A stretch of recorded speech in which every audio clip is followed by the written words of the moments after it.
ഇടുക്കി ജില്ലയിൽ പ്രതീക്ഷിച്ച അളവിൽ വേനൽ മഴയില്ല. ജില്ലയിൽ കനത്ത ചൂട് തുടരുന്നു. വേനൽ മഴക്കുറവ് ജില്ലയിൽ 51% രേഖപ്പെടുത്തുന്നത്. കഴിഞ്ഞ 22 ദിവസം ജില്ലയിൽ ലഭിച്ചതാകട്ടെ 74.8 മില്ലിമീറ്റർ മഴയാണ്. ലോ റേഞ്ച് മേഖലകളിൽ പകൽച്ചൂട് 37 ഡിഗ്രിക്ക് മുകളിലാണ്. എന്നാൽ അനുഭവപ്പെടും ചൂട് ഇതിലുമേറെ.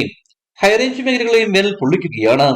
കഴിഞ്ഞ ദിവസം ഏലപ്പാറ, ചെമ്മണ്ണ, വാക്കാട് ഭാഗത്ത് തടിപ്പിടി ചെയ്യുന്നതിനിടെ തൊഴിലാളിക്ക് സൂര്യാതാപം ഏറ്റിരുന്നു. ജില്ലയിൽ പലയിടങ്ങളിലും കഴിഞ്ഞ ദിവസങ്ങളിൽ വേനൽ മഴ ലഭിച്ചു.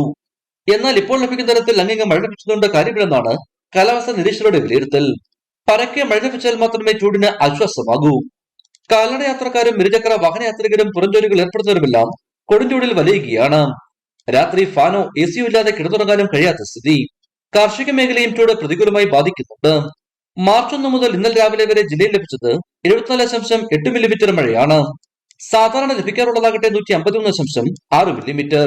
51% മഴക്കുറവാണ് രേഖപ്പെടുത്തിയിരിക്കുന്നത്. അതേസമയം കഴിഞ്ഞ വർഷം വേനലിൽ ജില്ലയിൽ 76% അധിക മഴ ലഭിച്ചിരുന്നു. വരും ദിവസങ്ങളിലും ഒറ്റപ്പെട്ടയിടങ്ങളിൽ വേനൽ മഴയ്ക്ക് സാധ്യതയുണ്ടെന്നാണ് കാലാവസ്ഥാ പ്രവചനം. മഴയ്ക്കൊപ്പം ശക്തമായ കാറ്റിനും മിന്നലിനും സാധ്യതയുണ്ട്. ഇടുക്കി വിഷൻ, കുമളി.